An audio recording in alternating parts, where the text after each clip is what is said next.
మాజీ మంత్రి అంబటి రాంబాబుపై పోలీసులు కావాలనే అక్రమ కేసులు బనాయిస్తున్నారని ఆగ్రహం వ్యక్తం చేశారు గుంటూరు పార్లమెంట్ పరిశీలకులు పోతిన మహేష్. అసలు మనం ప్రజాస్వామ్యంలో ఉన్నామా లేక పోలీస్ పాలనలో ఉన్నామా అని ప్రశ్నించారు. కూటమి పాలనలో నిరసన తెలిపే హక్కు వైఎస్ఆర్సీపీకి లేదా అని నిలదీశారు.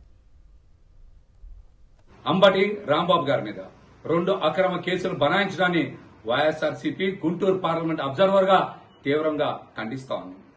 ఈ రోజున మీరు వారు నిరసన కార్యక్రమాలకు హాజరవుతా ఉంటే అడ్డుకున్నదే కాకుండా అక్రమ కేసులు బనాయిస్తారా?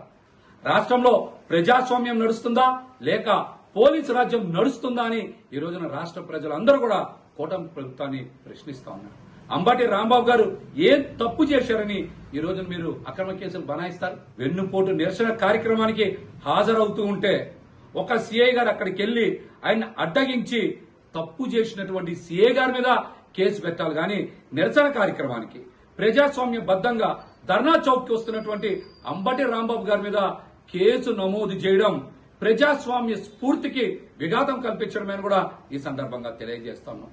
సత్తెనపల్లి కార్యక్రమంలో జగన్మోహన్ రెడ్డి గారు వస్తున్నారని తెలిసి వేలాది మంది ప్రజలు స్వచ్ఛందంగా వస్తే వారిని అడ్డుకున్నది పోలీసు వారు.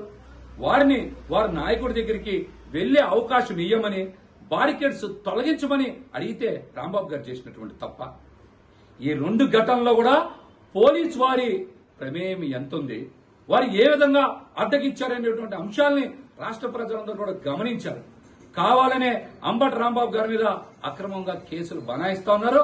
ఇది ప్రజాస్వామ్యంలో అంత మంచి పద్ధతి కాదని కూడా తెలియజేస్తా ఉన్నాం.